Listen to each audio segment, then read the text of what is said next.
The Cerebral Entertainment Podcast.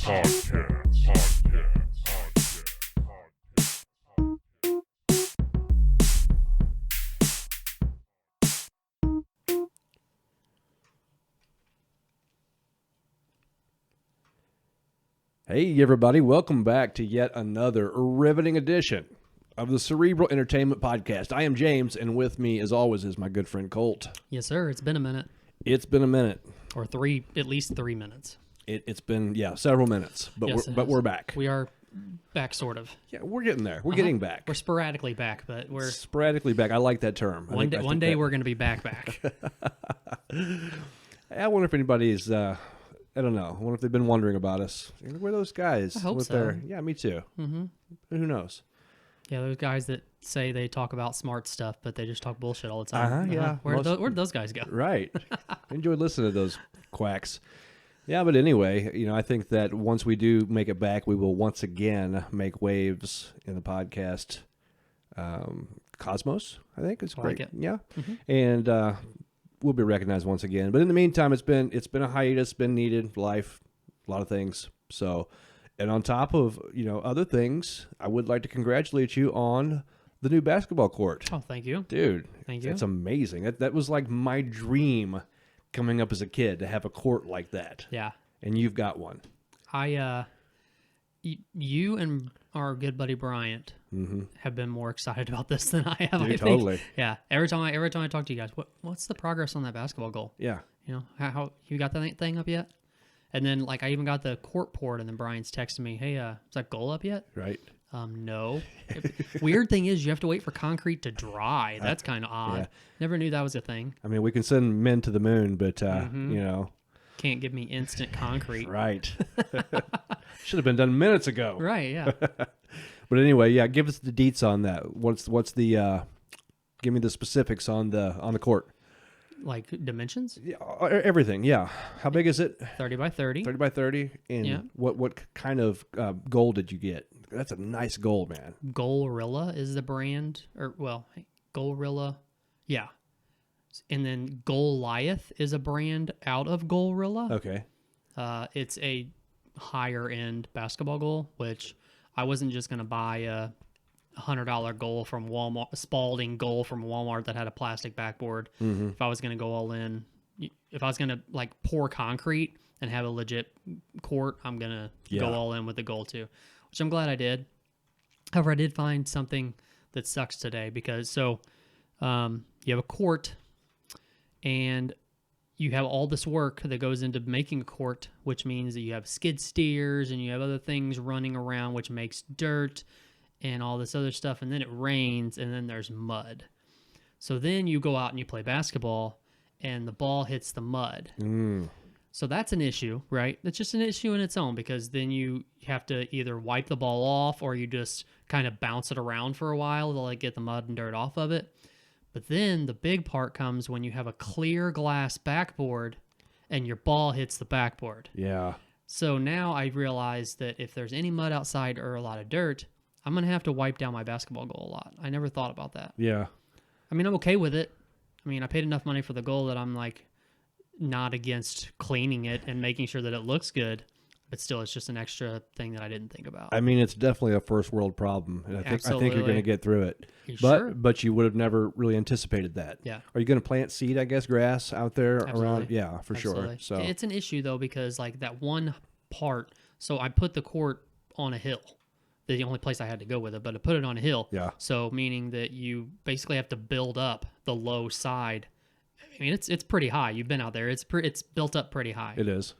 And we took dirt and put it all the way around the court to match up against the side of the concrete and everything. But I mean, it's still a little hill that you got to climb up. So I don't know what we're going to do there yet. The guy that did my concrete wanted to go ahead and bring more dirt out and try to level it out more to where I can actually mow on it and stuff like that. Mm-hmm. But I just don't think it's worth it because for what it's going to cost to bring loads of dirt out here, mess up the yard more than it already is, and all that kind of stuff. I think I just want to just till and grass seed everything that I can now and just roll with it. I would. It may be a push mowing situation on that particular part of your yard, but it's not. Yeah. It's not that much. You know, It wouldn't be that bad to weed eat either. It's just around True. the court. So True. Yeah.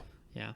So But yeah, I did actually take a basketball up there and shoot around today though, so that felt pretty good. good. Then I realized my cardio needs some work. Yeah. Just me shooting around, and then of course, every time you shoot, the ball wants to go the direction of the hill. It never wants to go like where it just comes back to you. Yeah. I guess I could make more. That might help a little bit, but Well, you know. if you would just put it in the hoop, Uh-huh. that's where it's supposed to Uh-huh. go. So, But you know whose fault it is that it's not going in? It's you and Brian's because you didn't make it level. we did make it level though, dude. After You we got did. done, that thing was like the bubble was right in the middle Uh-huh. of the tube. There was Yeah. no doubt about it. That thing was as level as anything could be. I'm not gonna lie, I was a little worried yesterday because you and Brian and my dad came up and helped me put the backboard on. It's such a weird thing. I'd never put a basketball goal together before, so I had to put everything together first. That's been sitting in my garage for like week and a half to 2 weeks, maybe longer, which has not made my wife happy because she hasn't been able to put her car in the garage.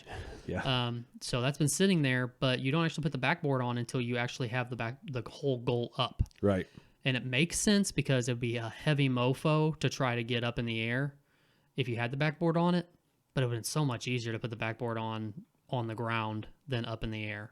So it was 4 of us, and I was a little nervous trying to connect the backboard to the post because we didn't really have anybody high enough to like hold the top of the backboard, so it was kind of swaying a little bit while I'm trying to stick a bolt through the back of it. Uh-huh. It was a little nerve-wracking. I thought I could sense some nervousness on you when we were doing it because I think all of us were a little bit nervous. You know, we were all making sure that this big piece of glass did not slip out of our hands.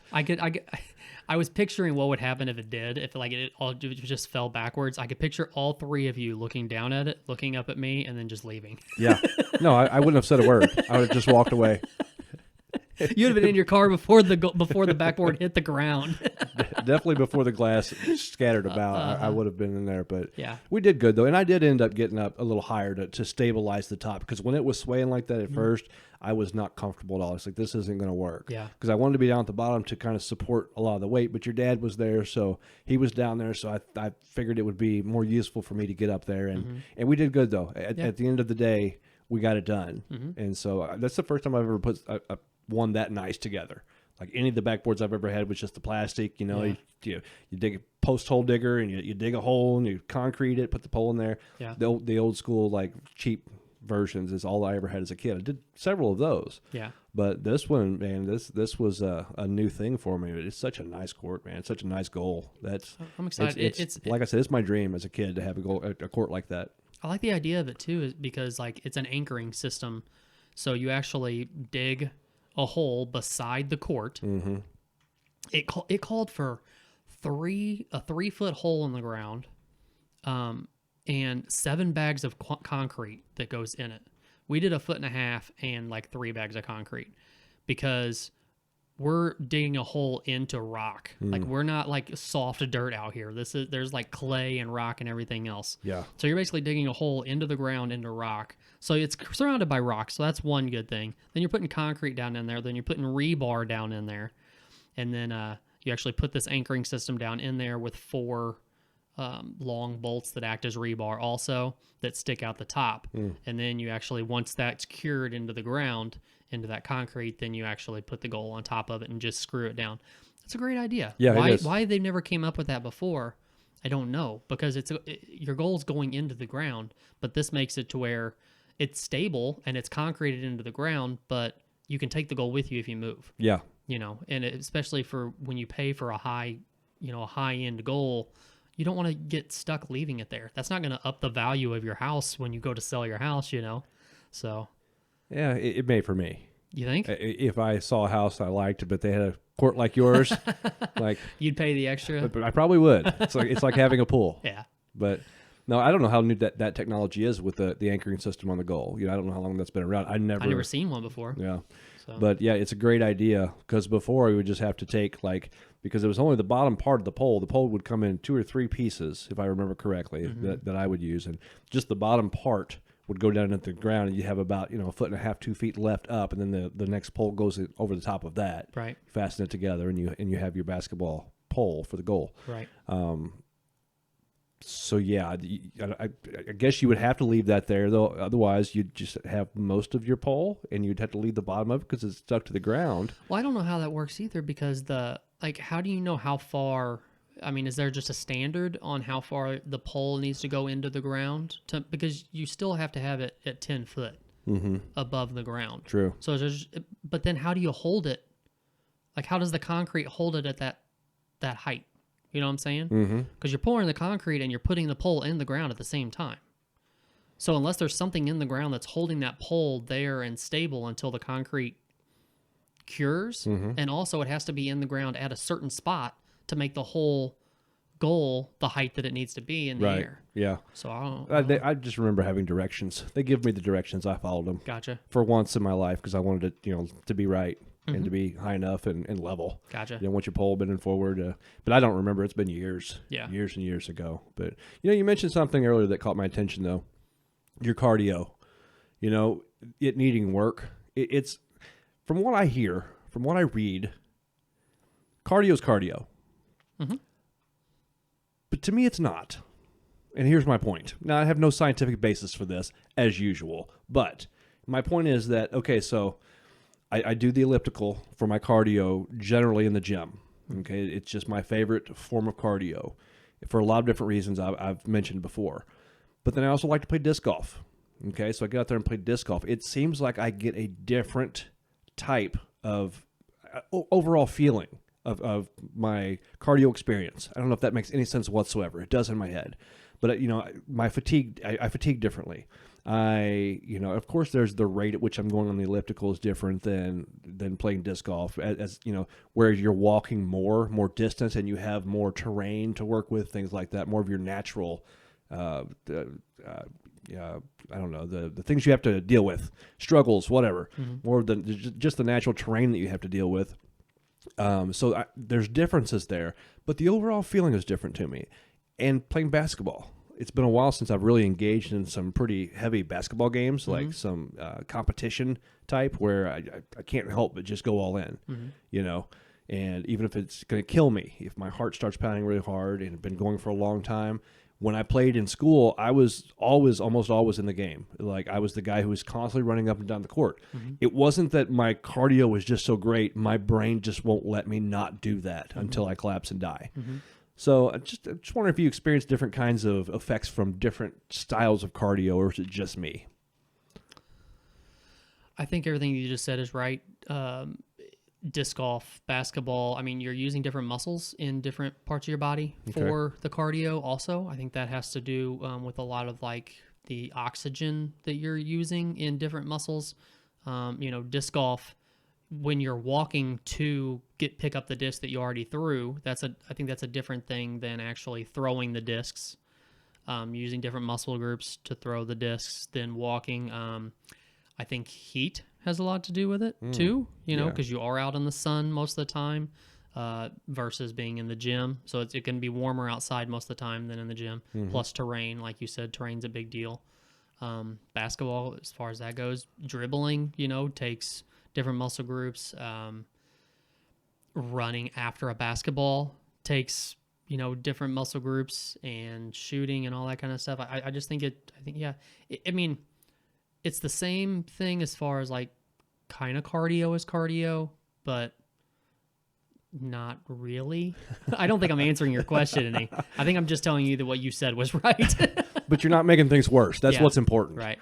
Because everything you said makes a lot of sense too, though. But what I would say is that what's the word? It's not just physical cardio. It's I can't think of what the word is.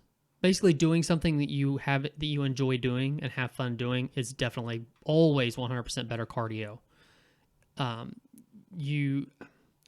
Unless you're tracking it while you're doing it, you're probably, because if you're on an elliptical or you're on a stair stepper or something like that, it's going to tell you burned this many calories, you've walked this many floors, you've went this many miles, you've done all these things. Unless you're tracking it, you're not going to see that when you're playing disc golf or when you're playing basketball and stuff like that. But what I can tell you is that if you're doing something that you're having fun doing, you're going to probably burn more than what you would on that elliptical, because you're probably going to get off the elliptical a lot longer, way before you would stop playing disc golf. So in my theory is, doing something fun and something you love doing is always better cardio than getting on an elliptical or a stair stepper or something like that. Yeah. Well, I will have to make one minor adjustment there. Is I actually enjoy the elliptical. I actually enjoy when I get on there. I usually only I don't give myself the rest period that it gives you, but I usually go a hard 35 minutes, at least a hard 33 to 34 minutes. Go hard. And sometimes I feel like I'm going to have a heat stroke, that kind of hard, but it feels so good. I definitely get that endorphin rush from, and I try to time it. I think we've talked about that before too, but I try to work with a little bit of my body chemistry to time the endorphin and to make it, to kind of stretch it out, because I can get a dump all right. It seems like right in the middle of the workout, I can get an endorphin dump and just get high. It's crazy, man. It's such a rush, but I try to pace myself in a way, because I know my body well enough now to be able to do this, to where I can stretch it out from about half to 3/4 the way and try to make it go as long as possible. And so that's just it's some of that self-awareness that I've come to know through elliptical work, which I actually like. But my point was, if I were on like a treadmill or just running outside, which I hate. I don't know why. I hate running. I don't mind running if I'm in sport. If I'm playing basketball, like I said, I'd run up and down the court forever until I pass out. But just running for the sake of running, that would be a great example as to what you're saying. I'm not going to burn nearly as many calories because I can't wait to get done. Right. I don't know why. It's just like torture for me. Yeah. I mean, I went out and played at a local course a little while back, and it was 102 degrees outside, I think. And I almost talked myself out of playing, which is normally if I have the time to play, I'm going to go play. Yeah. And I almost talked myself out of it because I got out of my truck and I was like, oh my God, it is hot out here. I was like, I can do it, but it was so much easier for me to talk myself into actually playing. It was so much easier, even though I knew I was walking farther away from my truck, and the farther I get away, the farther I have to walk back. It was just so much easier than if I were to just be walking out there just to walk. That's not happening. Yeah. I would have barely got out of my truck. Right. I would have rolled down the window and be like, nope, and then I rolled it back up. Very good point. Yeah. So yeah, I just think you're more likely to get more done if it's in a fun way or doing something you enjoy. I think that is what you just said there is a large, it's a very significant key to life in general, whether it's exercise, which is what we're talking about, finding something you like to do that has cardiovascular benefits, that has, benefits for your muscles and your joints and all that good stuff to keep you moving. Work, if you can find something that, especially at least that you don't hate. Yeah.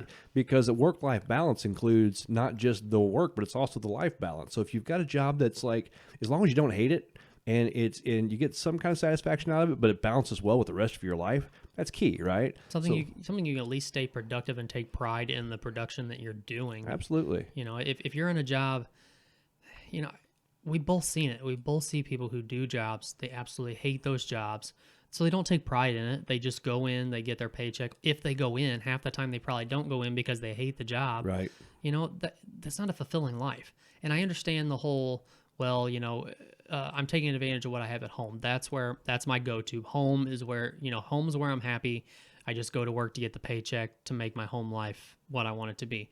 But it could be so much better. Yeah. And I understand sometimes you have to start, you can go from a job that you've been at for 15 years that you absolutely hate to a brand new job making a little less money.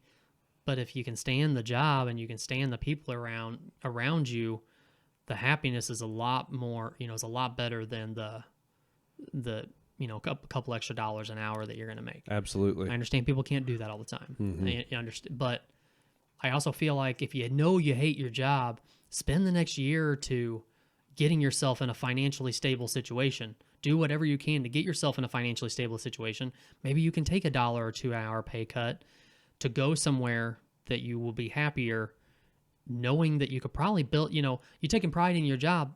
Managers are going to see that. Bosses are going to see that. Now you might be able to build yourself back up to making more money than where you were at before that you hated the job. So I know it's a long game to play sometimes. Yeah. But it's worth it if you think about it. Well, I think having that foresight, though, I think people need to hear what you just said. I really do.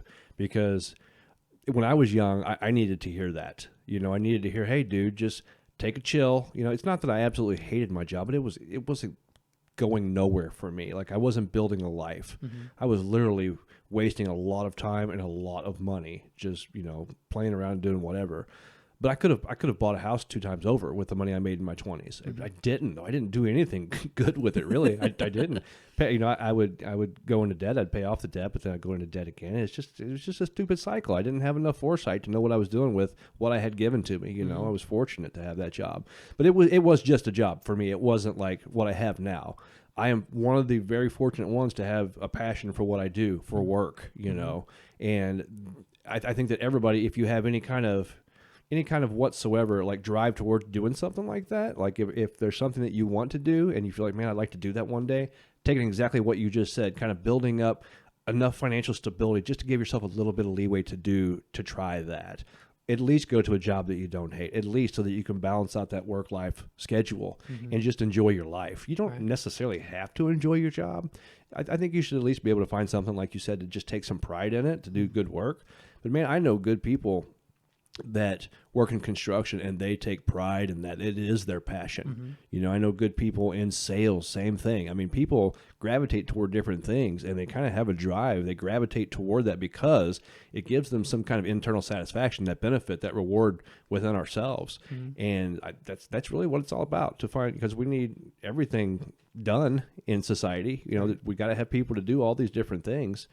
And so hopefully people are gravitating toward those things. And if they're not, take some time and try to work your way into a better situation. Don't just toil in that and hate life, because life's too short.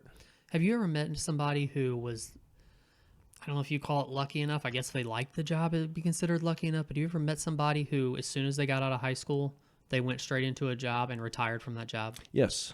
There's some people, I haven't actually met them, but I know that there's people at where I work now that have done that. Right out of high school, went straight into this job. They were there until they retired. I'm also talking about people who never became managers, who never became supervisors or anything like that. Yeah. That would definitely not be my cup of tea. I don't think I could work somewhere and not try to build myself up in some way. Some people aren't that's not them though. Good point. Their life is like their happiness is going to work, to a job they don't necessarily hate, getting that paycheck at the end of the week, going home, being with their family, taking that vacation once or twice a year that they want to do, and that's life, and they're happy with that. Yeah. I don't know. I don't know if that's lucky. I guess it's got to be lucky if you can stand to stay at one place for, I mean, you're talking what, 45, 50 years probably, most places, if you're going to work a full 35, 40. Yeah. You know. Well, I mean, if you go out at 18 and you don't retire until you're 65. Well, I know a lot of it. When you said that, my first thought was the car plants. I know people who graduated high school, and that's, of course, the car plants during that time. It's a weak industry now, you know, especially in our area. We lost, you know, 2 car plants, right, and then all kinds of parallel or you know, other businesses that supported the car plants. Like for me, for instance, when I was working in the factories back then, I made the truck seat at a place called Lear for the Dodge Ram. That was a booming business in the late 90s, early 2000s in the St. Louis area. So when Chrysler started going, you know, they really started scaling down before they shut down. Lear was no more a thing. They transferred business. Anyway, I know guys who back in the late 60s, early 70s, graduated high school, went to work for Chrysler or Ford, and they worked their way through. They didn't have to work until they were 65, 67. Because they could retire out, I think, at 30 years. Gotcha. And so that left them maybe 35 years, I think. Okay. Because they worked up until they were, you know, almost 60, like 55-ish, or something around there. And then they were given full retirement, and they were given full benefits, right? So that was kind of the light at the end of the tunnel for them. Yeah. And they made pretty decent money. The only thing is, man, they drove, like, from our area, they were driving, especially to Ford, they were driving an hour and a half one way every day. Right. You know, and in traffic up on 270 and then to 70 highway, whatever. There's probably a lot of carpooling going on too, right? There was, but still yet you're in a car for an extra at a minimum of 3 hours per day. Yeah. Minimum. So if you're working an 8-hour shift, it's 11 hours you're away from home. If you're working a 12-hour shift, obviously, you know, you're spending a lot of time away from the house. So, but there was something there that made them keep going back. They liked it. They were comfortable, and they were making pretty good money, and the benefits were really good back then. Good insurance and a decent retirement. So that was kind of the golden nugget at the end of it all. I mean, I guess the right number would get me to do that, but I mean, just to think to work a 12-hour shift and 3 hours outside of that 12 hours is traveling a day. You're talking 15 hours. You only have another 24-hour day. In a 24-hour day. Yeah. You're not mowing the yard when you go home. I can tell you that. You know, that's your weekends. Your weekends should be the time. Well, I mean, I don't know what schedules are like. I don't know if there's some Monday through Friday jobs, but you know what I'm saying? Like, you know, your weekends are mowing the yard and stuff like that. So I don't know. Maybe those people are like the ultimate dad. You know what I'm saying? Maybe. They wake up early Saturday morning, they put on their New Balance and they go out and get them green and mow the yard, and then they grill for dinner. And maybe they're the ultimate dad. I don't know. I think they just, it's particular to people, and maybe that might even be, in a sense, a little bit of a generational thing too. I don't know if we can really scale it down to that, but definitely it's particular to a certain kind of person. They were happy in the life that they were afforded, because not everybody could. Those jobs were limited, mind you. Yeah. And the factory jobs up there, especially in the 70s and 80s, those were coveted. Like even when I got on to the job that I got, it wasn't easy to get. I had to know somebody. Yeah. You know, and so because I knew somebody, I had an in through the union, and so I was able to get in there, even though I didn't deserve the job. But it was a good job back then. I made a lot of money doing what I did. But when I first started, I was working 12-hour shifts. Of course, I went ahead and lived up there. Just I didn't drive until much later in my work up there. But I was working 12-hour shifts 6 days a week when I first started, and I wasn't used to factory work yet. I had worked in one factory at Huffy building bicycles long ago, and it wasn't nothing like this, dude. And the work wasn't hard, but it was that repetitive motion over and over. And some of it was, you know, you had to pull and you had to tug and things like that. I would come home and my hands would be locked and swollen, and I would have to get up the next day and do it all over again. And I was 21 years old. It was kind of torturous. So I couldn't imagine having to do that and then add an extra 3 hours of drive, which it'd have been more like probably 2.5 for me if I were living down here and driving to Earth City. But still, I can't imagine a lot of stuff. I can't imagine how many carpal tunnel surgeries and stuff like that that company had to pay for. Bunches. My job now, we actually have a guy on site who is a doctor that deals with that kind of thing. If anybody has any kind of issues that they feel like a little twinge in your hand or something like that you think could be anything, they're there to help you and walk you through it and stuff like that. Which, I mean, in reality, if you think about how much the business is saving, they're paying this guy to do this for the company, but if he's saving people from getting carpal tunnel and stuff like that, how many millions of dollars the company's saving on not having to pay for surgeries and stuff like that? Really good idea. Preventative measures, Yeah, really good idea. Yeah. Because we had guys that were getting carpal tunnel surgery left and right, and of course you get settlements for each surgery you get too. So like, this one's worth $12,000. This is my second, so it's only worth $8,000. Right. My goodness, man! But still, I've seen that with multiple people, and there was one guy who he had carpal tunnel surgery on one hand. Then, like a couple of months later, he went and had carpal tunnel surgery on the other hand. Well, apparently, I think it was the first hand that he had surgery on. They had issues with it, like he was having a lot of scar tissue and stuff like that building up. So I think they did another surgery, and then decided it's time to just cut the hand off, and they amputated his hand. You're kidding me? No. And I was like, oh my God.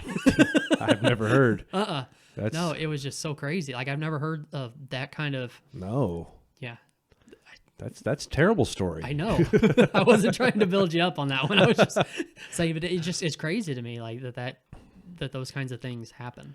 Oh man, we need to really push forward on the use of robotic prosthetics, replacement limbs. Yeah. Technology is heading that way. I've seen a lot of different things, but it's hard to get past right now. It's kind of moving on to another subject. But have you seen the whole Jeff Bezos and Elon Musk race to space in their big dick rockets? At least the Bezos was. It looked exactly like a schlong. Yep. shooting up into space. What are your thoughts on that? Cool, but I feel like that money that's being spent could be going towards a lot better things than just our billionaires wanting to go to space. Yeah. They're not going to space for anything. Like what's the benefit for humanity that all this money is going towards them flying to space for a couple of minutes and then coming back? So let me start off by saying I agree with your basic premise that billions of dollars, man, that could do what for the school systems, especially the underprivileged school systems, underprivileged neighborhoods. Yep. Pour that money into a place like Detroit or Baltimore or St. Louis in some areas, or East St. Louis for sure, or South Chicago. That money could do great things, and they're wasting it in rocket fuel and big metal, phallic symbols that go up into space. But anyway, but let me flip this around though. Yeah. Because especially when you're looking at somebody like Elon Musk is not the type of guy that's just short term, hey, watch me go up into space. Well, that's not his goal. Before you get into that, when you asked me that question, I was strictly talking about Bezos. Okay. I am completely the opposite when it comes to Elon Musk. Okay. Because Fair of enough. the technological advances we've gotten just because of that man. Mm-hmm. I don't feel like I don't feel like he does anything just for the sake of spending money. Yeah. So, but go ahead. He's already made it a mission that he wants to be the guy to get us to Mars. Yeah. Now, is that really going to be worth it? I don't know, but he's looking at the long game. This guy's headspace is in a different headspace than probably anybody else on the planet, Yeah. right? Because who was this guy? I mean, how did he make these billions and billions of dollars? I don't think he came from money. If I'm correct, he was an immigrant, I believe, right? Doesn't it for like or his family was for like the just the normal everyday guy like us? Doesn't it just seem like the name Elon Musk just popped up a couple of years ago and all of a sudden he is who he is? It wasn't too awful long ago. Yeah. But he was a billionaire by then. I know. Right? But it's just weird. Like, I never felt like I heard his name up until a couple of years ago. And now all of a sudden it's Elon Musk this, Elon Musk that. I think I heard of Tesla long before I heard of Yeah. Elon Musk. So I do. Do you think you see more Teslas popping up now? I see them quite a bit more now. I don't really notice a lot more. I mean, I know people who have them. I see a few around our area, not a whole lot. Yeah, I know a couple people who have But there's them. not a whole lot of stations around here either to charge them, right? Don't they have to be charged, right? Yeah, I don't know of any stations around here, but I don't know if those are hybrid or those completely electric. Is Tesla like fully electric? I thought they were. Maybe I could be wrong. I'm not sure, to be honest. I don't know enough about it. I know what they look like though, because they stick out. When you see a Tesla, you know it's a Tesla. Yeah, as far as I know, the closest like charging stations are probably like a half an hour north of us. I don't know. Like Festus area, I'm pretty sure. I know I've seen some there. Okay, I'm not sure about that, Yeah. but There's actually one in the Schnucks parking lot in Festus. really, Wait, is that Schnucks? Is that Schnucks by Home Depot? sounds right. I think so. Yeah. Sounds There's a right. charging port there, Okay. which is kind of weird, but But yeah, so these guys are driving to space. I think for Bezos, it's just a flex. But who knows? I don't really care for that guy much. Just as a person, he doesn't show me much. Elon, on the other hand, some of his technology scares me. But he also, like the Neuralink, that's just scary stuff. Yeah. To be able to communicate without having to talk. No, he's been watching too much Star Trek. The problem is he's got the money and the brains to get it done. yeah. But his technology though, he's that man's got a plan. Now, granted, here's the kicker though. Here's where I have to continue to dig a little deeper into what's going on. If, so let's say something happens on Earth and we got to make a quick exit. Big asteroid coming, whatever. Maybe we know something's about to blow. Maybe the super volcanoes over in the western part of our country. We know something's about to happen, so it's time to colonize Mars. Well, guess what? I doubt that you and I are going to make the list. I doubt that anybody that we know and love is going to make the list. I think only the richest of the rich, or maybe the select few that they select, the best breeders or the certain kind of breeds or something like that of human beings, are going to be the ones to go. Plus, they got to fit animals on there and everything else. So, yeah, it might be a race to save humanity, but I don't think that we're going to benefit from it. So selfishly, I'm like, that's, great thinking there, Spock, but we're still not going to benefit from that. At least me or my future generations probably aren't going to benefit from your escape to Mars. But the guy's doing something to perpetuate humanity. You got to give some. I give some credit to that. That's pretty sweet. Yeah. I understand your idea, but that just seems like a lot to happen in a very small amount of time. Like, by the time that we could detect that an asteroid's going to hit Earth and take out Earth, now we need to load up whoever's actually going to be able to make it there. Plus, we'd have to have all the rockets in place and everything like that to be able to move or to be able to get to Mars. I think that's what's going to be taking place. You think though. so? You think we'll have like a lot of rockets set, ready to go? I don't think we. I think they will. Well, yeah, that's what I mean. Yeah. Yeah, I think that's what major. I think that's what's happening. And I could be watching too many movies. Chances are I am, which I don't watch a whole lot of movies now, but it reminds me of 2012. You ever see that movie? Where the world is just imploding with volcanic action and the Earth is falling John in. Cusack? Yeah. Oh, yeah. And so they had that big, what was it called? Was it the Ark, I think? I don't remember. I believe it was the Ark. It was a huge ship, and they had everybody was getting over to China to get on it because that's where it was being built. And I would imagine something like that, you know. But that's not even, I mean, that's not going to happen like right now. Let's say we detect because we can detect an asteroid or something like that, a meteor or whatever, coming probably years out in advance. Gotcha. But I don't think that's where we're at. We haven't even gotten to Mars yet. Yeah. So I think it's just the future. We got something on Mars. We've got we? Mars rovers and things Okay. on there. Oh yeah, but no human yet. Because what they say, it's going to take like 3 years to get there. Something that number might not be right, but it's going to take a while to even get there.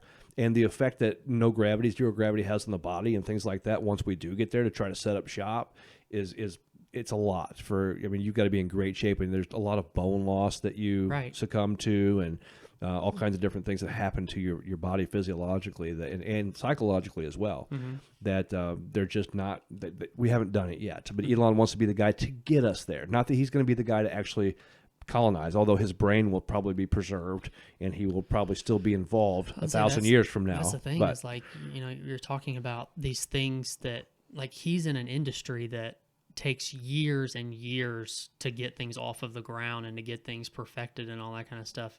You know, you're only on this planet for so long. So, like, I wonder, like, if he had a bucket list, I wonder what it looks like. As far as, like, not like the things he wants to do, but like things that he wants to have achieved. Or, like, you know, I want to get something to Mars before I die or whatever. I'd like to see what his bucket list looked like. Well, I know for a fact, because I've heard him say it, his bucket list, number one, is getting to Mars. Yeah. Now, that's not him personally. Yeah. He'll be, I'm pretty sure, I'm almost positive he said on the Joe Rogan show. I know I've heard him say it. Pretty sure it was on Joe Rogan where he said he's not going to be the one to actually go to Mars. He's not an astronaut. Mm-hmm. He belongs down here to get the astronauts to where they're going. Right. But he wants to be the guy to get those people there. Yeah. He wants to be the guy who builds the ships and finances the whole thing and has all the ideas. He wants to be that guy. That's his number one goal. Right. So I'm not even saying that the whole billionaire thing, that we're not going to get the opportunity to escape from a planet that's being destroyed. But other people are going to have to be able to pay for the ticket, to pay for the technology. Well, not that it's necessarily him, but other, rich entities, government officials, things like that. They're going to be the ones to jump ship, not us. Well, that was going to be my next question. You talk about money. We've only talked about Elon Musk and Jeff Bezos, but what about the other guys? Was it Warren Buffett? Was he the first one that went up? I don't Was it know. Warren Buffett? I don't No, know. He's old. No, maybe not man. Warren I doubt Buffett. Who was the other one that went? Somebody went first before Jeff Bezos. I can't think of who it was. Oh, it was the Virgin guy, Virgin Mobile guy. Yeah. Whatever his name is. Remember Richard Branson. Okay, that's it. Yeah. I don't know where I got Warren Buffett. Yeah, close enough. Hey, Anyways, another rich guy. Yeah, another rich guy. But, where's the money going for these people who are paying to go? Like, Ashton Kutcher was supposed to be going.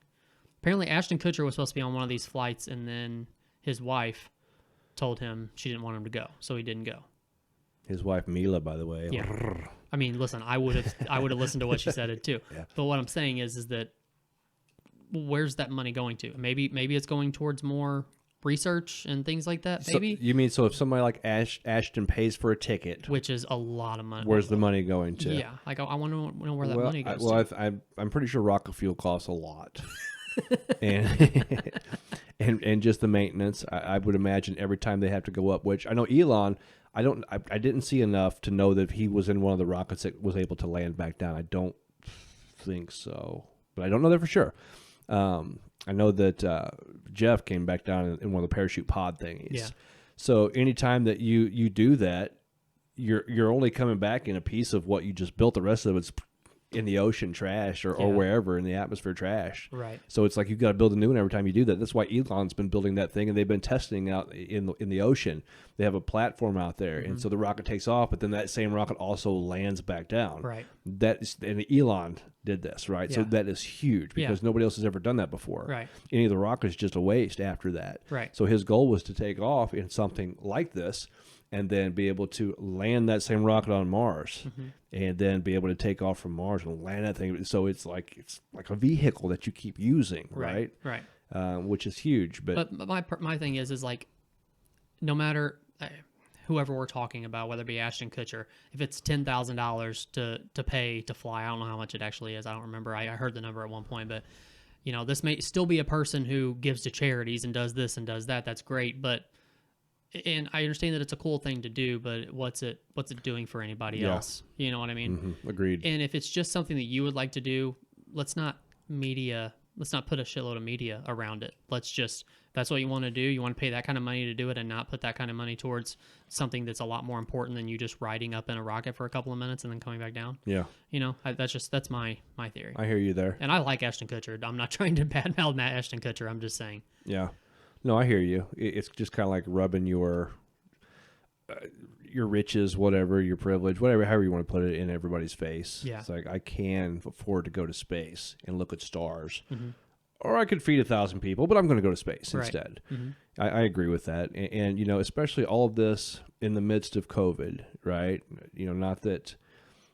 I don't know what they would do otherwise. There's a lot of people that have suffered through COVID, through the lockdowns, through the loss of employment, all of that stuff, and of course people have lost people, people have died, people have gotten sick, maybe been debilitated. And so all of this race to space in the private sector when in the middle of a pandemic, right? Seems just kind of like life is weird right now. This is a strange time. And I'm sure that most generations kind of had the same effect, the same feeling when things were going on during their time. But this is weird, man. We've got billionaires flying up into space just because they can.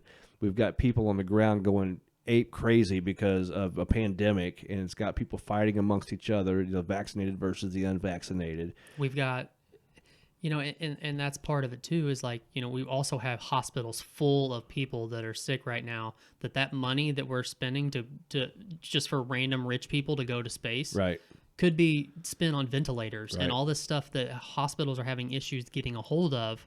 It blows my mind. Yeah, I agree. Like you said, weird time right now. It is a weird time.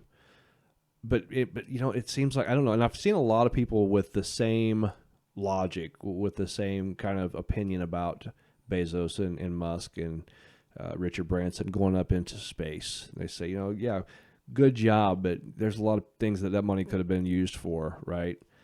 A lot of people have that sentiment, but I still feel like in our culture, in a sense, it's still being kind of applauded, like especially maybe by the media, and of course the media is trash. The general mainstream media in a lot of ways is just garbage, but it still gives us some insight into what's going on. Like if it wasn't for mainstream media, we wouldn't have known that these guys were going into space. I don't know. It just seems like it's still being applauded in a way. But in general, as if, yeah, we're down here with COVID and everything, but good job, guys. I can see that little dot in the sky. That's Jeff Bezos's big metal pecker up there. He's flying around. And did you see that rocket? I mean, it really looked. I don't keep bringing that up, but it really did. I mean, that had to have been on purpose. You would think It had to have been on purpose. Yeah. He's like, look how big mine is.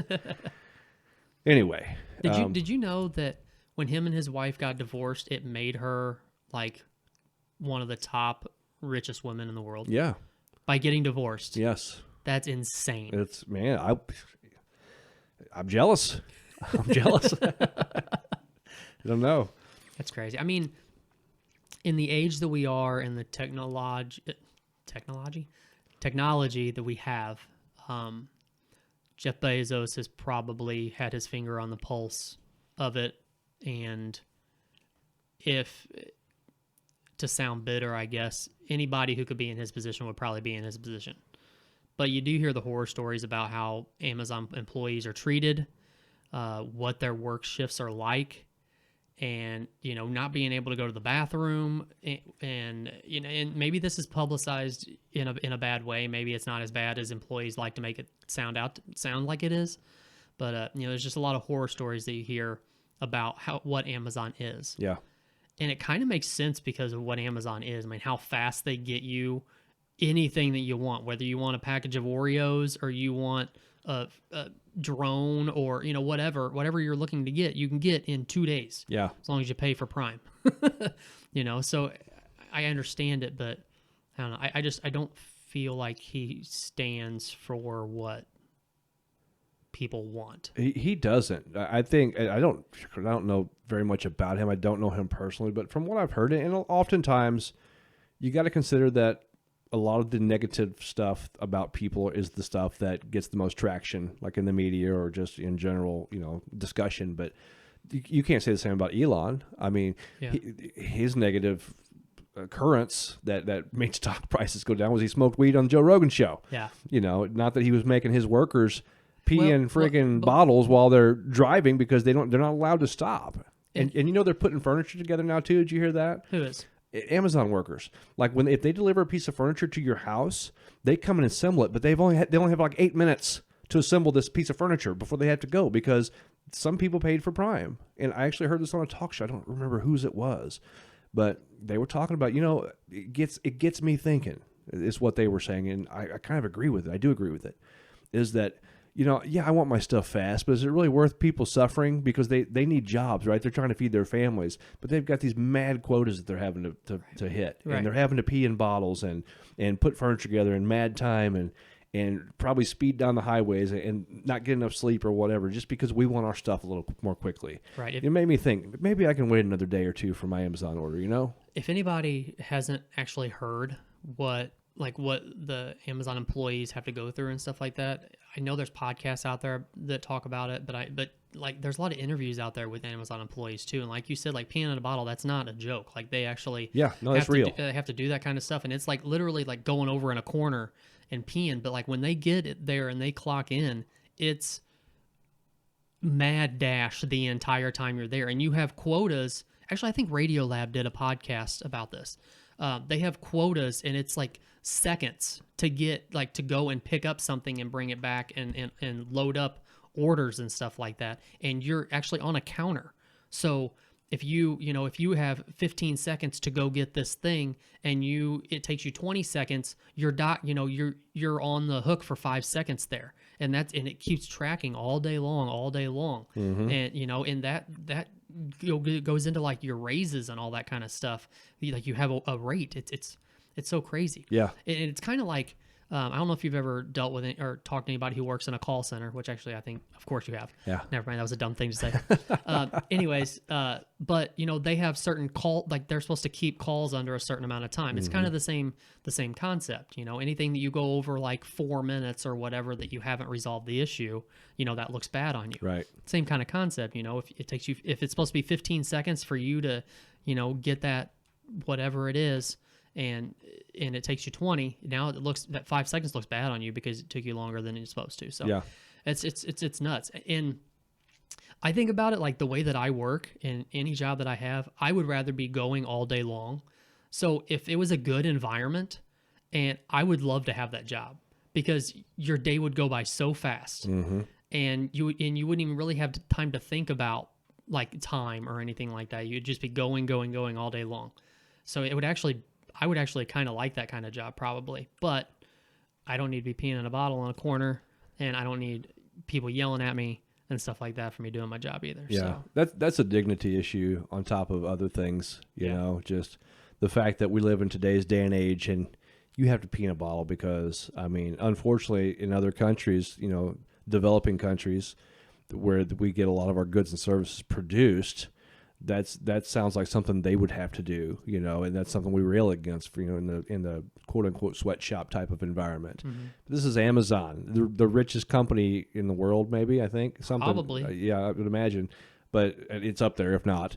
but it is like their workers are having to do that. Like that's the best thing you can figure out. Right. And also, I don't have the actual source to back it up, but I don't remember who was. Once again, it might have been on Joe Rogan podcast, but anyway, apparently Amazon is also infamous for firing people, their workers after so long instead of giving them raises. So they find ways to fire their employees instead of promoting them or instead of having to give them positive reviews for raises. So. Yeah.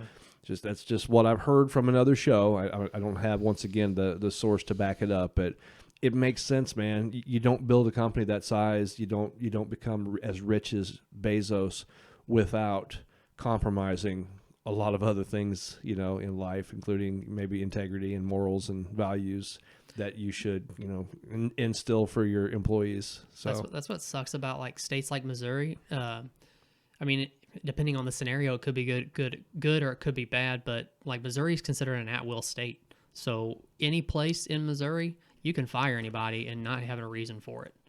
Like you can fire somebody.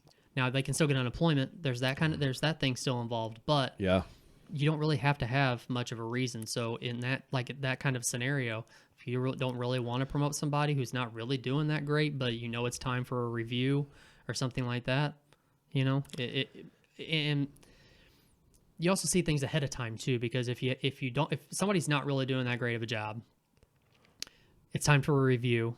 You either have the option of giving them a raise, trying to get them to do a little better, or you don't give them a raise and they're not going to do any better, probably going to do worse because they didn't get a raise. Yeah. You let them go.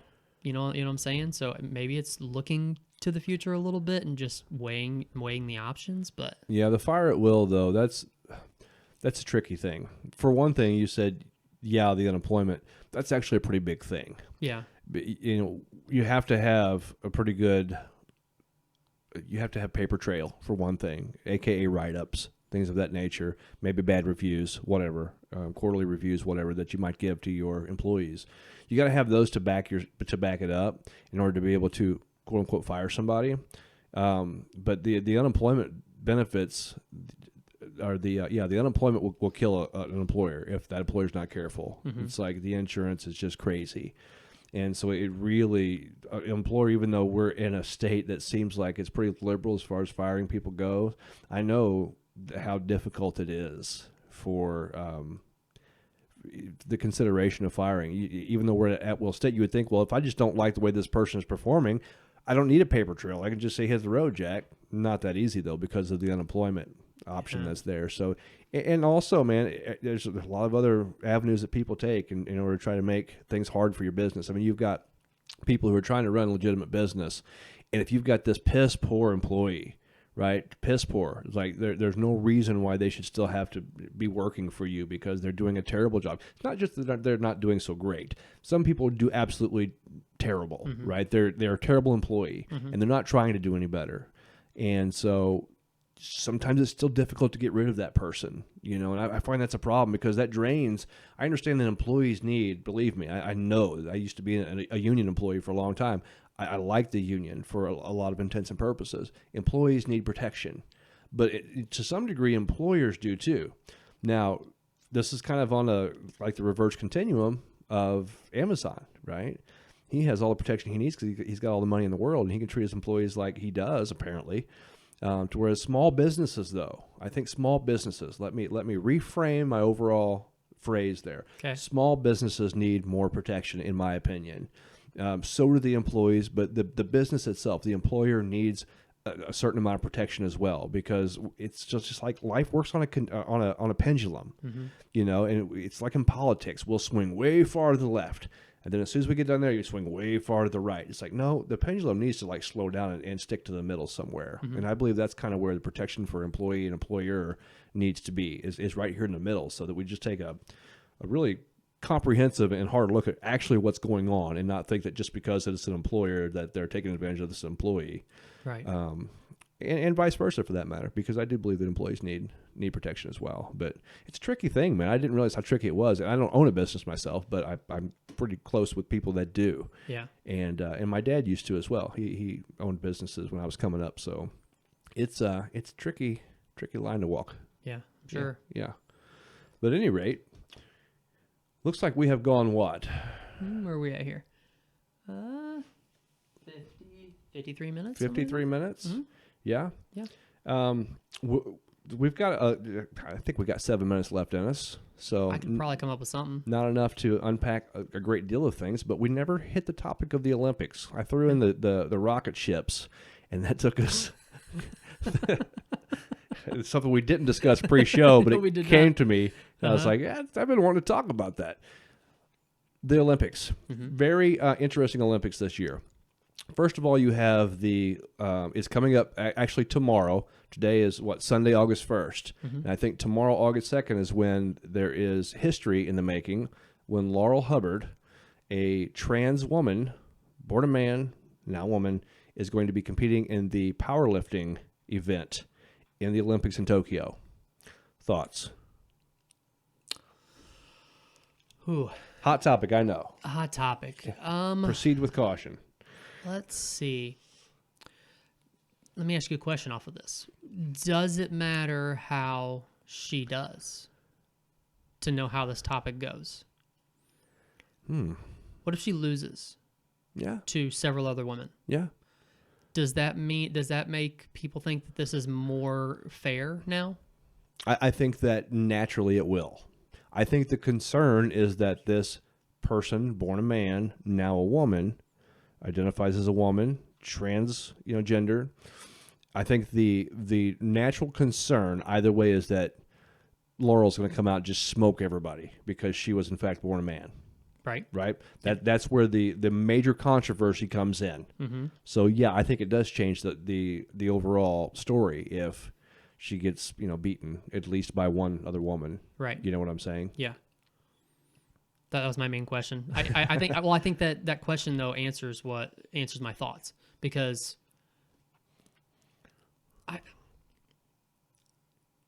I'm still of the mind of do what you want. Like if you don't feel comfortable as a man or you don't feel comfortable as a woman, you want to transition, you do you. That's fine with me. Right. You do get into gray areas when you're talking about transition, being something for a long time, a long part of your life, and then transitioning to a different gender, and then going into something like this to where you're going up against males or females that you never used to be or something like that. There's gray areas here. I get it. Yeah. I don't know how to answer the question though, because I don't necessarily think that you should not let people compete in the Olympics or compete in these things because they made a life choice that made them happier. Mm-hmm. That's hard for me to say that you can't do that. But it's also hard to say, well, then what else do you do? Do you make like a trans category to where it's only trans people that are up against each other? I don't know that that's fair either. And then it's also like segregating them into their own category, and I don't like that either. Yeah. You know what I'm saying? So I don't, and I think I have the same answer as a lot of people will give you. Like I think it's kind of down. It's just in a gray area for me. I don't know how to really feel about it. Okay. Well, keep in mind, my only question was thoughts. I know, and I don't know how to give you my thoughts. That's the problem. That's awesome. Yeah, but no, seriously, for me, it's just a gray area. I want people to be happy. I want them to do what they need to do in life to be happy. I don't feel like I have to agree with it or that they need me to have to agree with what they do to make them happy. No. That's on them to be happy. And the only reason that I like to talk about it is because I think that it's an exercise in trying to broaden, like, the landscape of our minds, of our thought processes. Right. Broadens our horizons in a sense, because unless you're forced to unpack it, and I think this also, of course, I've been broadened by other conversations I've heard too, other podcasts, other people talking about it. Okay. And everybody that I listen to, is I don't listen to anyone who's like transphobic. I just, they're not on my listening list. They're not on my playlist. Well, what about do you listen to Ben Shapiro? Off and on, so my exercise, just to deviate for a moment on that notion, my exercise is to listen to someone like Ben Shapiro, and then shortly thereafter listen to someone like David Pakman, who's progressive, right? Right. So I listen to those two guys on the same subject. I check to see what they're talking about as much as possible, and I try to see the differing opinions from far right to far left. And that way, that's how I kind of come up to my conclusions that I come up with, because I see value in both, to be honest with you. Yeah. You know, I'm not going to play on your team. I'm just not going to do it. You know, I don't care what your team is. I am my own team. You know, and that I'm not going to be a Republican or a Democrat or conservative or liberal. Y'all can take that and you can shove it. It's not me. I'm not going to do it. You can go play yourselves. Play with yourselves. But anyway, going back to that notion, I'm talking about people like Sam Harris, people like Joe Rogan especially. He talks about it pretty candidly, and some others too, who have talked about, you know, the very question, should trans people be able to compete? I don't think I think we're beyond should they. You know, I think it's going to happen. I don't think there's any stopping it, to be honest with you, because society's not going to let it stop. But I do like to hear the concerns. You know, like Joe Rogan talks about fighting specifically. Like if you had a trans woman in the UFC ring with someone born a woman. Now, let me preface this also here by saying, because there's a concern, but then there's also some reality to look at. I have come into contact with women in my life personally that I know could probably kick my ass. Mm-hmm. Like I'm confident of it. Some women are just not built like other women, you know, and it's same with guys. Yeah. You know, some guys are just not built like other guys. Now when you're at the upper echelons of like the baddest dude in the world versus maybe the baddest woman in the world, I think that's might be where you see a difference though, you know, as far as whether or not you're born a man or a woman, right? I just, you know, guys are just built differently than women, and that's Joe Rogan's major concern.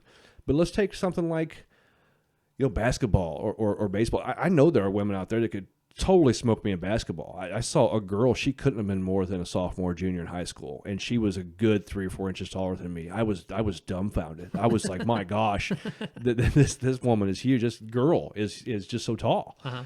And she looked like she could handle herself as far as, you know, with sports as well. Looked like she had plenty of, just she could make the right moves, right? Coordination is what I was looking for. But so that there are going to be extremes on a lot of sides, and I think that's one thing. The concern is that, though, whether or not there's an unfair advantage. And so what I like to hear is a woman talking about this more so than me.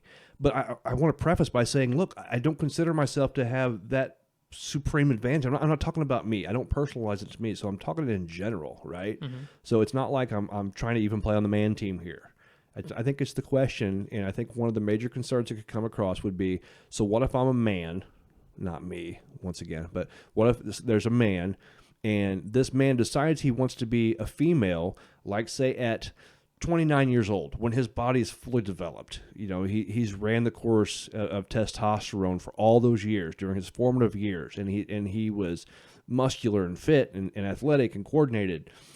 And then he decides to become a woman and then competes in something like the Olympics.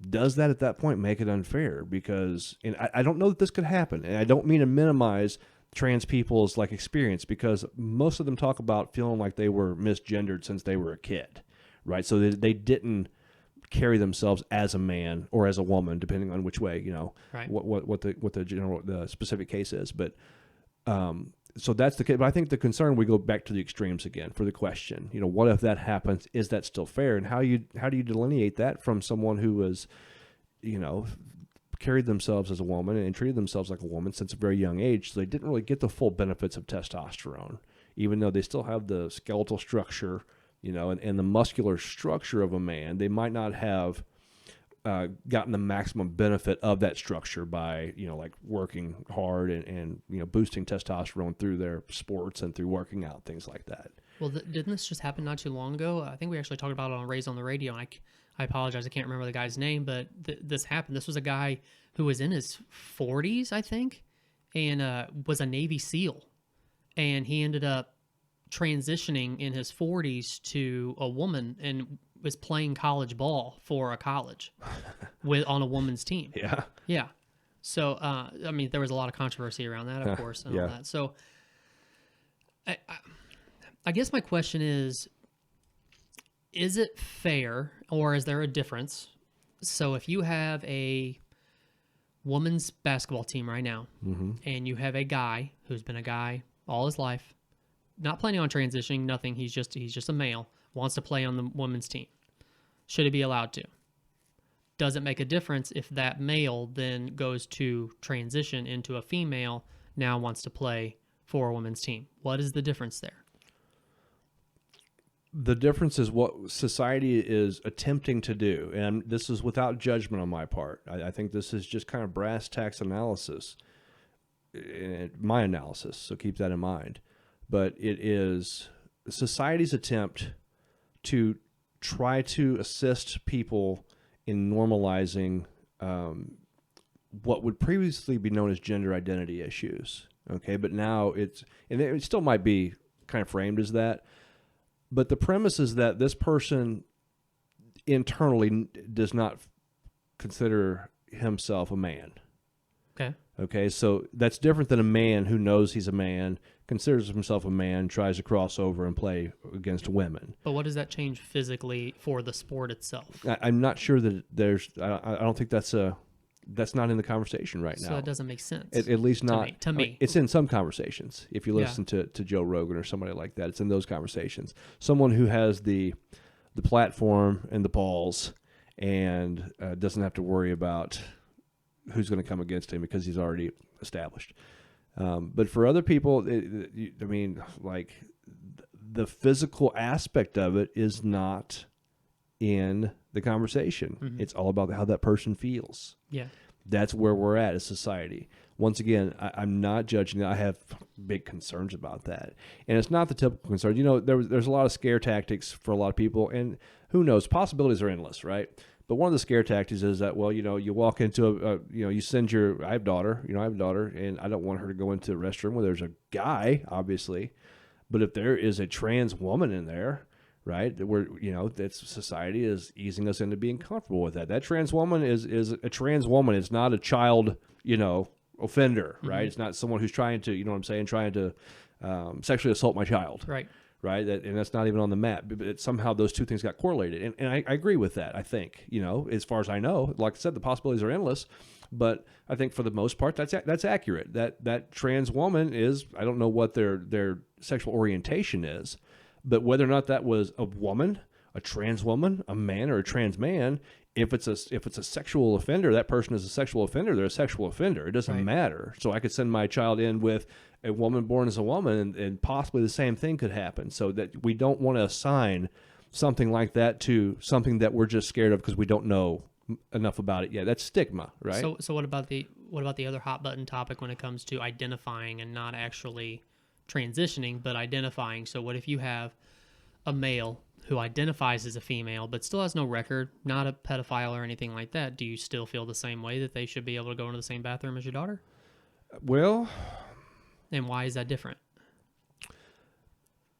That's a hard question, though. I mean, because I don't know that person's intentions. Someone who's not actually showing that they are committing to be that trans person, right? They're just identifying. Yeah. How do you know? I mean, I think there's got to be a tipping point, right? And this is just kind of that was a good question, but it was very much off the cuff, answer for me to have to try to come up with on the spot. Yeah. But I'm asking you questions that I can't answer. So yeah. Okay. I want you to stumble through it and not me. Perfect. And stumble I will. But there's got to be some kind of commitment, in my opinion, because if a person's not committing, then it is a free for all, and that's not just like a threat to someone's child going into the bathroom, which I think that's, once again, that's a hard example to use because we don't want to classify people, as trans people as being some kind of, we don't want to stigmatize them. Yeah. Because, and I think we had to get past that as not as a society as a whole, but on if you're right-leaning whatsoever, there was a lot of questions like that really stigmatized people. And I think we had to get through that and be like, wait a minute, that really doesn't make as much sense as what it sounds like it does. Yeah. Right. Just because they're trans doesn't mean that they're different than what maybe I'm used to. Doesn't mean they're offenders of any kind, right? They're just different. So that's just the way they want to live their life. But going back to the person who just identifies but still carries themselves as a man for the most part, I don't know. That's hard because I want to see some level of commitment there. Yeah. It's because otherwise, how do I know that you're just not identifying in order to perpetrate, right? And maybe not. Maybe I'm once again stigmatizing someone who just identifies, but I think there's got to be a level of commitment. I just do. And I don't know what that looks like for sure. But if you're not willing to commit, to be that person that you say you're identifying as, then what are you doing? You're just walking around in complete cognitive dissonance, right? Your values are one thing, but you're carrying yourself physically in a completely different way. Yeah. And that's not healthy anyway. So I think you got to make a choice. And I also think that degrades the trans community too. Now I don't mean to speak for them, but once again, just from my opinion, I think you have some kind of a degradation there if people are identifying as something but not committing to that thing, because then it's just like you're kind of making a mockery of the whole thing. But then aren't they talking about, and I think some places actually have, like, trans bathrooms? So isn't that degrading also? Like, because it's segregating. Like, I guess I could see both sides for someone who is trans. Like, that is degrading because you're segregating them from everyone else. Mm-hmm. But then also it kind of like can also, I guess, give you a safe space to do your thing as somebody that's trans. So I guess you could maybe see it as both. Yeah, I think there's a lot of pros and cons to that situation, because you are segregated, but then you're not going to catch somebody by surprise in the bathroom. Yeah. Which in my opinion shouldn't be the case anyway. Bathroom is kind of a private thing. Yeah. It should be a private experience. Yeah. And I'm not really paying a whole lot of attention to who's in there with me. I'm getting in and getting out, washing my hands, making sure I don't touch the door handle on my way out, and I'm gone. That's the bathroom experience for me. So if you're doing anything more than that, I think you need to get a life in the bathroom. Yeah. Not get a life in the bathroom. If you're doing more than that in the bathroom, you need to get a life outside of the bathroom. Yeah. But I don't know. I think a lot of those hypotheticals, really, a lot of them aren't, like I said, as based in reality as what they seem to be when we first start to contemplate them. I know that personally for myself, as I started to unpack some of these things, I was like, yeah, but that's a question, and it can seem like a legitimate question, but how much reality is that based in? Yeah. Because if you think about it, probably not nearly as much. One of the most eye-opening things for me, I work in mental health, and I went to a conference, mental health conference, DMH conference, several years ago now. But there was one workshop I went to intentionally because I wanted to learn more about it, and that was, I forget what the title of it was, but it was centered around gay, LGBT community, right? And so that workshop was facilitated by a trans man. And this trans man, I thought it was a gay man because I didn't know. He didn't introduce himself as trans until a little bit later into the workshop. I thought it was just a gay person. No, this was someone who's born a woman is now a man. And I'm telling you what, it was that person was a man.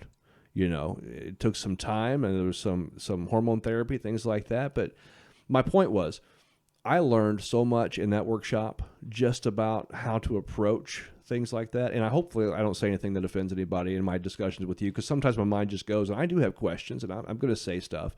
But I just mean to explore the topic to, once again, broaden my horizons. It's never, because that workshop really opened my eyes to a lot of just different just different concepts and things considerations that you should really think about when you're dealing with people in general, right? Mm-hmm. Some people, because I don't go around asking. This was something that kind of came out of the workshop, and he didn't put it exactly this way, but this is how it all kind of formulated in my mind when it was all said and done. Because he was talking about people coming up and asking if you're pre-op or post-op. So in other words, have you had your schlong cut off, right? Or have you added a package to the whole, to your sexual organs? And his whole thing was, why is it any of your business in the first place? People are curious, and they might not even be degrading, but just the curiosity in that sense is degrading. It's like going around to just some dude and saying, how's your package? What's you got a big one? Is shave it, whatever. Mm-hmm. Same to a woman. You just go around. You don't go around asking people that. Yeah. But people have felt like, because even if they were okay with trans people, like if they were accepting, they would still want to know those things. But it's embarrassing topics. Like, why would you ask something like that? It's so private, right? It's none of your business. Right. I don't think I ever would have. But that concept really just resonates with me as far as people's private lives. In general. Right. It's like, when it comes to competition, I think it opens up a bigger story, a bigger thing. When it comes to the bathroom thing, I know that's a hot button question, and it's very loaded, and it's very dangerous to tread down those waters. But it is a consideration, because it involves not just that person. Right. But when it comes to that person, you respect their privacy. And it seems so simple, but yet it resonated with me so much. Like, yeah, I like that. Right. Even in counseling, I don't open up. I let them, if they want to talk about things like that, they want to open up something like that. I've only worked with a few trans people, but even people who are LGBT, either one of those letters, I don't ever approach them as if that is the main issue or something that I need to know about. Right. I let them open it when they want to talk about it. That's what we talk about, because that's what I would do. I don't talk to straight people and say, hey, what about your sex life? Right. Who are you attracted to? And so just having that consideration to walk in that manner, I think is just an important way to approach those things. Yeah. I think the other important thing though is it becomes tricky when, like me and you, like I learn kind of how I feel about things a lot of times by bouncing questions off of you. Mm-hmm. Why? Because I know that conversation is going to stay between me and you. So even if I ask something that may be a little off color or something, it's not trying to be degrading towards anybody or anything like that, but I'm trying to form my own opinion. Yeah. So not just because I'm asking questions to somebody about something like this doesn't mean that I'm degrading or that but a lot of people someone who might be trans might say, well, you just haven't done the research or you don't understand. I don't understand unless I can ask questions. True. And you have to have the right people to ask the questions too. Yeah. And sometimes especially in something like this, you may not be the best person for me to ask because you don't know either. Mm-hmm. Right. But if somebody who's going through this, somebody who is trans, you almost want them to be open enough to answer questions and realize that, a lot of people are just asking questions because they're curious, not because, they are like trying to degrade you or badmouth or anything like that or look down upon you. It's literally, I want to understand. Mm-hmm. I want to understand how you feel, and I can't do that unless you open up instead of just saying, well, you don't understand, so don't talk about it. How can I ever understand? You know what I mean? Yeah. And that's not just that topic. That's anything in general Sure. in life. You know what I'm saying? Right. So, I don't know. I just think that's important to note too. That's a great point. A lot of people aren't looking just to bash. They're trying to understand concepts and things like that. So it's a great point. And it also kind of just reiterates the point of our podcast, just to bounce ideas off each other. Mm-hmm. I don't think there's ever a time where you or I are trying to, especially not indoctrinate, but even just try to like sway people toward one, opinion or another. Right. Where we like to talk about concepts, unpack them, because I think that's how we come through that discourse. That's how we learn and come to our own conclusions, by bouncing stuff off each other, and hopefully the listeners can hear us bouncing stuff off each other's ideas and asking each other questions and then expounding, and they themselves can expound, and hopefully if they have anything that they would like to add to that, to get a hold of us and make sure that, because I'm always looking for guidance. I know you are too, from anybody who has more information than me, because I just talk. I have my own life experiences, and I base my ideas and opinions from those experiences, like we all do. I think on the point though of having to learn by asking questions, I think it just comes like anything else, and you can do this with race too. You can't just walk up to someone who's of a different race, African American, Hispanic, Asian American. Most of the time, at least, you can't just walk up to them and say, "Hey, what's it like being African American?" Or what's it like being Asian? It's, for one thing, it's just awkward. And another thing, it does have the potential for them to feel ostracized, for them to like you're looking at them as different, not normal, right? I think that's just a knee-jerk reaction, but I think it's valid. I think it's legitimate. I think you have to build a relationship with people before you start asking questions. When you and I first met, a lot of the stuff that we talk about now, we never would have brought up to each other because we didn't know each other well enough to know how the other guy would take it, right? Mm-hmm. And so I think that's with anybody. And I think that in that way, the normalization of a lot of like gender identities and sexual orientations and race relations, all that, I think we just got to some degree take it slow and let the normalization take effect, because I do think overall society is seeing things a little differently than what we used to 30 years ago, and, Right. and even more so 50 years ago. Just a little tougher because it's not just about just letting people be happy. There's so many other moving parts to it Yeah, that everybody else needs to, I don't want to say get on board with, but, to make other people feel comfortable, we have to kind of help in that too for it to become a normal thing. yeah, So I just, there's a lot of moving parts that everybody's learning, and some people absolutely won't and don't care to. Yeah. This is the way I've lived my life up until now. I'm not going to change it just for these people. I get it. right. I get it that that's how they feel, Yeah, no, but as I said before, my overall goal is whatever makes you happy, as long as it's not hurting anybody else, you do you. yeah. So The moving parts, you're exactly right, because there are militant people who push agendas, and I have trouble with those people in any faction. I don't care what it is, race, gender identity, vaccines, you name it. I get tired of the militant a-holes who think they have to force ideas on people.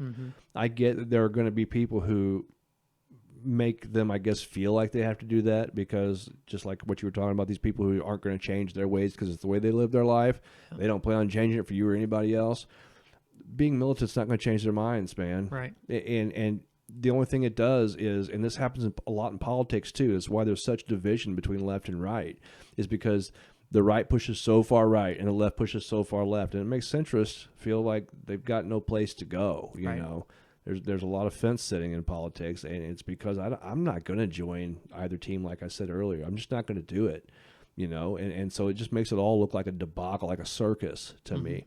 And that's the way a lot of these militant people, to me, and right now it's the vaccine people pushing, the militant people who think that if you're not getting the vaccine that you're killing their grandma or their immunocompromised child. I try to understand their point. I get it, but you're going about it the wrong way, because if there's anybody sitting the fence and they hear you talk, well, they're going to be like, screw you. Yeah. Now you've distracted from the real goal, from the real circumstance, the issue at hand, and you've made it something personal. And it does the exact opposite of what you want.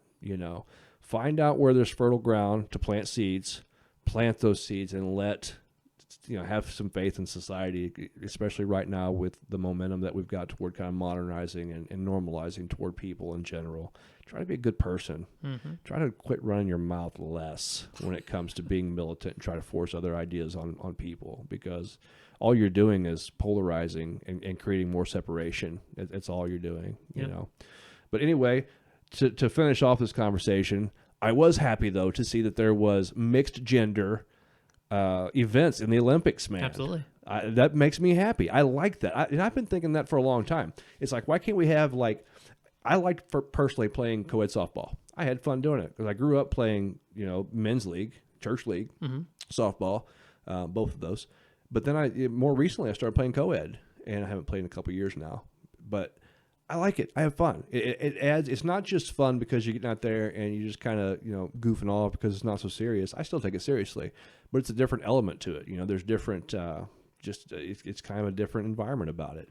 I like co-ed sports. Why not have more co-ed baseball and basketball and things like that? Quit trying to push, men or women into the other one's sports that they have, and just start getting together and playing. That way, what you're getting into. That you're competing men versus women, right? And you can regulate those as needed. If you need so many men, so many women, whatever, even things out, that's fine. But mixed gender, though, that's pretty interesting, because in my mind, you've got men, you got women, and you got trans men, you got trans women. And you may even have some, I don't know, anybody else, any of the other gender identities. But it's all inclusive. But you're competing in an all-inclusive sport. Right. I like that. I think that's a great I like compromise and thing to come to. I like the idea, and I like what you're saying, mixing everybody together. The only opposition I have to that is the same opposition that Joe Rogan has, and I think MMA is another animal. I don't think trans people in MMA is a good idea. As he says, you live 25 years of your life with testosterone, and you just muscles are bigger. Like, just the way a man is built compared to a woman is just different. And then you transition a man over to a woman and then put them in women's MMA. That is just a sport that is too violent for me to agree with. And this has happened.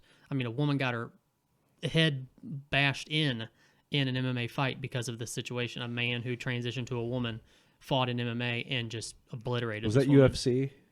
I don't think so. Okay, I don't remember who it. I think it was a different league. I didn't think it was UFC. No, I think it was a lesser well-known league, but Okay. I can't remember what her name was.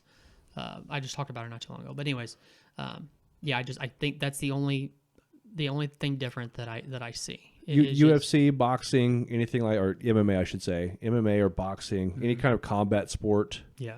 I tend to agree with you on in that, because, but at the end of the day, if both parties agree, though, what do? You know, if this woman born a woman chooses to fight against a woman born a man, then they cut in at the same weight. You know, they weigh in together. Everything's, pretty much relatively even. I mean, at the end of the day, it stokes my curiosity a bit. My problem comes into where, at any time, and I know it's a common thing with me if you know me at all, I don't like anything being forced.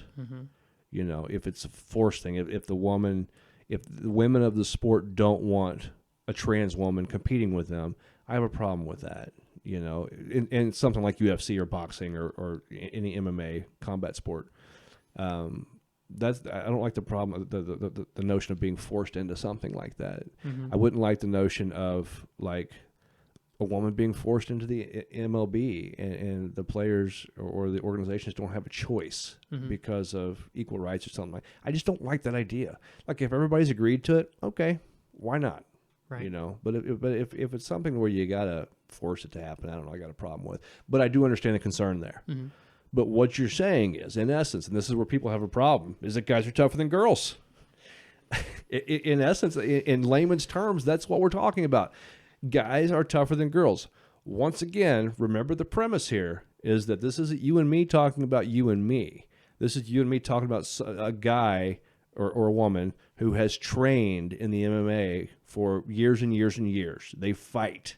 This is what they do. They're tough, and they're strong, and they're fast, and they're bad. And we're talking about that woman versus that man, whether that man transitioned to a woman or whatever the case may be. You know, I wouldn't, on that note, though, we're talking about gender mixing. So why not have a man versus a woman if they weigh in at the same weight?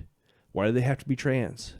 You know, if we're going to mix genders and we really want to do this, and I'm not saying it's a good idea. I don't want to see women get their heads bashed in, but who knows? Maybe she might get a shot on the guy. All it takes is one good shot, and if she's bad, because I'm confident that some of those MMA fighters, if not most of them, could take me down pretty quickly. I'm not a fighter, right? I don't train. Yeah. But for someone who trains equally, and it's a man, that's where the real test comes in, right? So what we're saying is that guy is going to be tougher than that woman. But I also take that back to something that you always talk about. You always talk about going to the beginning of time. Men are supposed to be stronger than women. That's men are supposed to be tougher than women. That's because of their roles in life. They're I understand that we're all about equality now and those kinds of things. I get it. Some things I just don't think there should be equality in. I mean, equality as far as being able to get the same options, getting the same, being equal across the board in the sport itself. Yeah. But not against each other in a combat sport. I understand it's still a gray area. I don't like it. And I think that if they were to say tomorrow, okay, the UFC is just UFC now. It's not women's divisions. It's not men's divisions. If you're in the 125 class, now you're with the men too. Yeah. It would take one pay-per-view to say this can't happen anymore. I mean, and you also, I don't think you would have any men that would ever want to fight a woman.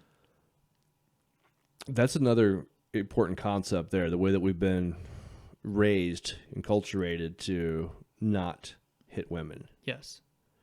It's a good point, but they would have to. I mean, it's only going to take that woman coming out there taking a couple of shots before that guy better change his mind, because she ain't no joke. Yeah. You know, she's a woman, yeah, but she catches you on the chin. You better be careful, and Yeah. and if nothing else, she's going to piss you off enough to where you're just going to instinctively have to fight back. Yeah. But no, and I don't disagree with you. Obviously, I am posing viewpoints, and I don't necessarily completely agree either. You know, it's a very gray area. And there's a part of me, there is. I'm going to be honest. I don't want to see anybody get hurt. Let me preface by saying that. But I do want to know what the truth is out of all this. I do, and I would be curious to see how this would pan out. Yeah. You know, and I could get into some really evolutionarily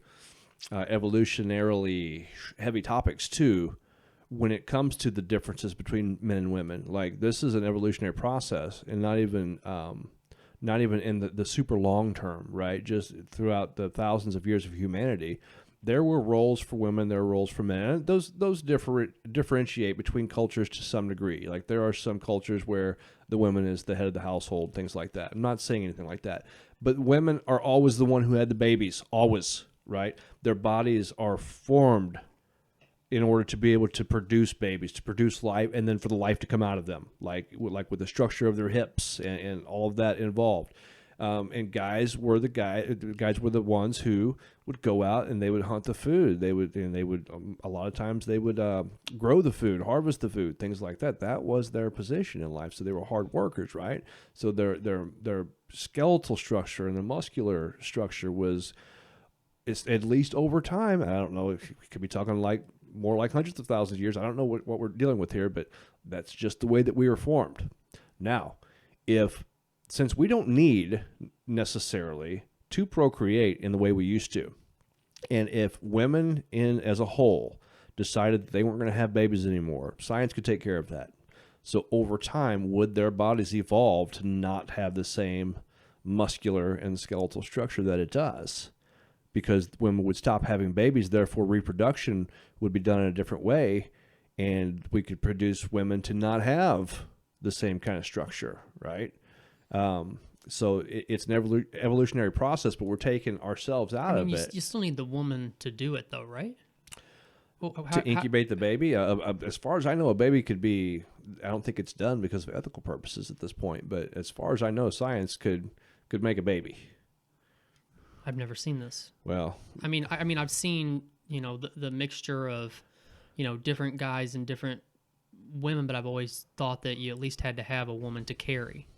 I don't think so. No, I might be once again watching too many movies, but I'll double check and on the next episode, if I'm wrong, I'll shout it out. Okay. But I'm pretty sure that science could do this if they want to. Wow. I mean, science can grow. They can grow a liver in a petri dish now. They can grow organs. They can do a lot of things, and there's things we don't even know about yet. There's things coming out that are leaked that we're like, whoa.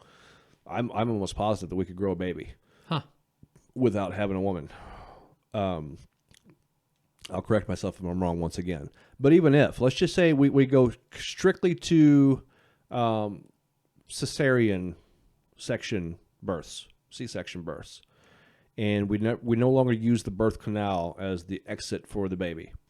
Over time, if that were the case, would women evolve and not into their hips, right?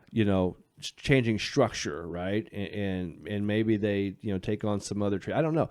I just know that through evolution, we could probably change at this point because we have the technology to do it, is my basic point. Well, I mean, other things, not just like hip structures, but just like processes that women's bodies go through in life just because of that. Like, I guess,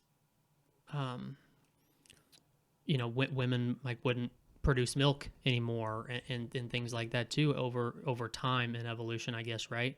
Like anything that a woman's body would normally do, I would have to imagine that if women's bodies aren't doing that job anymore, that over hundreds of thousands of years or whatever it takes, women's bodies just going to realize that, well, we don't need to do these things anymore because we don't do this anymore. According to evolution, I would say that's correct. Yeah, that'd be insane. No more menstruating. No more producing of milk. True, yeah. Menstruating is just practicing for a baby, right? Yeah. It's just the body, making itself ready for that kind of process to take place. Right. Lactation, same thing. A lot of those things the chemistry would overall change over the course of many, many years, right? It's not going to happen overnight. But I wonder we'll have to do some research, but I wonder what it takes to make a baby without a woman actually carrying. you're still going to need an egg and sperm. I understand that, but my question is if the woman's not carrying now, how does that change? Like, what does their body stop producing and stop doing to where could we even, if over time women's bodies aren't doing the things that they always have, can they even produce an egg to use to create a baby? That's a good point. You know what I'm saying? We may have to artificially create those eggs. So we're basically, yeah. Jesus. And what would really suck though is if over time we, through the process of evolution, we made all those processes of women obsolete and they stopped, and then we lost our technology, we would die out as a human race. True. But guys' stuff probably wouldn't change, right? Because unless they just stop having sex. Yeah, I don't know. It's a great question. Yeah, I don't know. We're getting some stuff here that we have no idea what we're talking about. Jesus. Well, I'm glad we compacted all this into 7 minutes. We had 7 minutes, right? Yeah. More questions than answers, folks. Absolutely. But we'll hit it up on our next episode of CEP. Yeah. Yeah. All right, man.